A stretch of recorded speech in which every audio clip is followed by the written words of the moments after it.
रामकृष्ण हरी. आपण वेदांत दर्शनाला प्रारंभ करण्यापूर्वी वैदिक साहित्याचा सामान्य परिचय करून घेतला. वेद 4 आहेत: ऋग्वेद, यजुर्वेद, सामवेद आणि अथर्ववेद. आणि या प्रत्येक वेदाचे 4 भाग पडतात. एक म्हणजे संहिता, 2 ब्राह्मण ग्रंथ, 3 आरण्यके आणि 4 उपनिषदे. वेदामध्ये किंवा वैदिक साहित्यामध्ये उपनिषद सर्वात शेवटी येतात. अर्थात काय, तर वेदाचा शेवटचा भाग म्हणजे उपनिषद. त्यामुळे उपनिषदांना वेदांत असेही नाव आहे.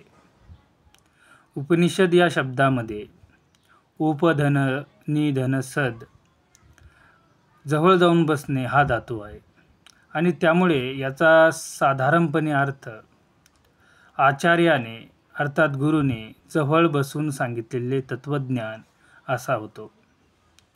आपण पुढील भागामध्ये उपनिषदांचा परिचय करून घेऊ. धन्यवाद. रामकृष्ण हरी.